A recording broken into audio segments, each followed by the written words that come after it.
Hello, I'm Chris. This is Gross Models, and welcome to a look at issue 1 of D&D Adventurer Dungeons and Dragons, the role-playing game that was the first role-playing game, really, wasn't it? I used to play it back in the olden days. Back at school, I used to play this occasionally, lunch breaks and things. So yeah, this is a new partwork that's just started. I picked up the first issue. I doubt that I'll be continuing with it, although it does look quite interesting. In this first issue, you get a tin with some dice in them.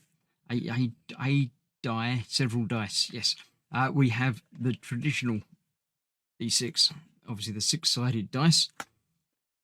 You've got 4, 10, 20, 8, and 12 sided dice, used for different things in the role-playing games for rolling probabilities and chances and things. If you're unfamiliar with role-playing dice and you're just familiar with the normal six-sided one, they're great, but you can get much more done with a 20-sided. Obviously, it has 20 sides, each one numbered from 1 to 20.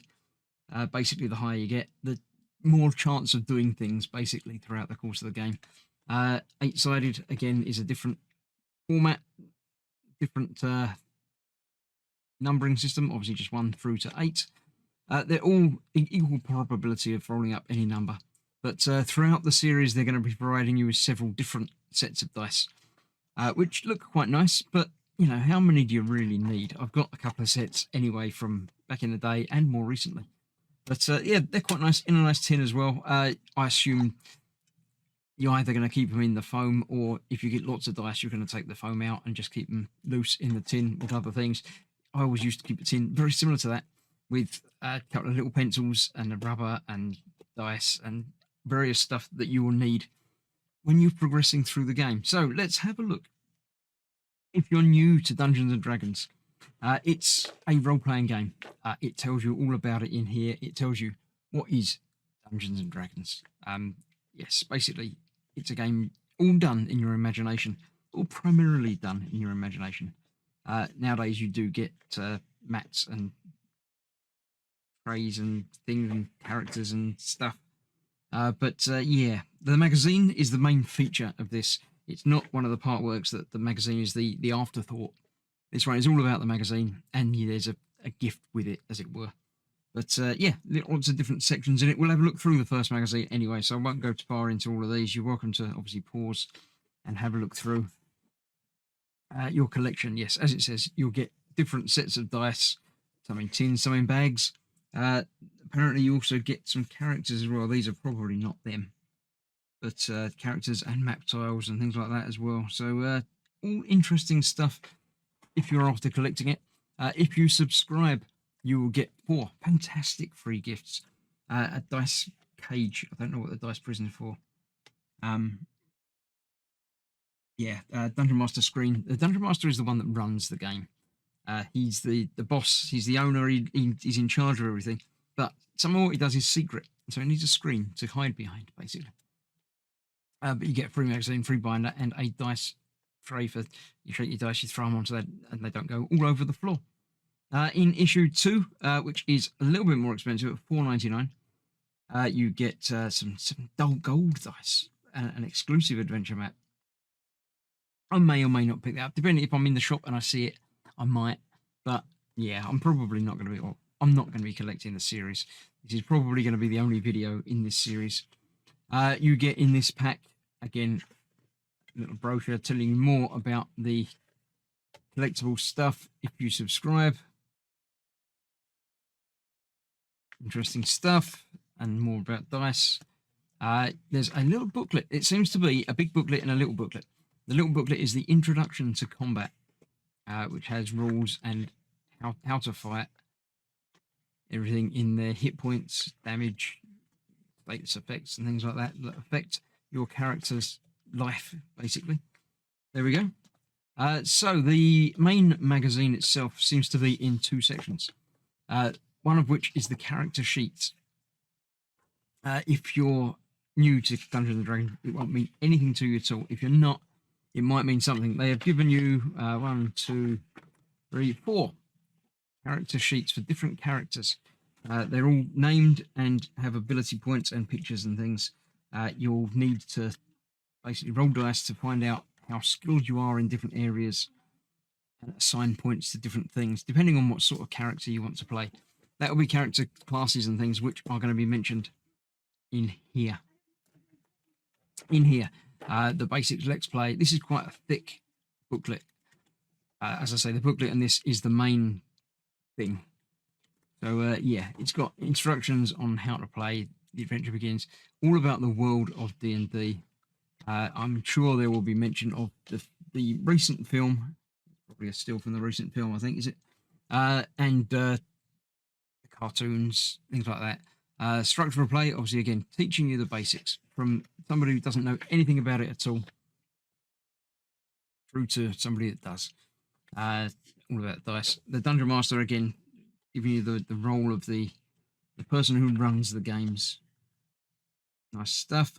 Playing characters is what everybody else does. Everyone that's not the Dungeon Master is a player character. They can take on the role, the persona of, say, they've given you these 4 characters. They give you the outlines of the character. You can feel free to give your own backstory and everything else, and it makes it more fun.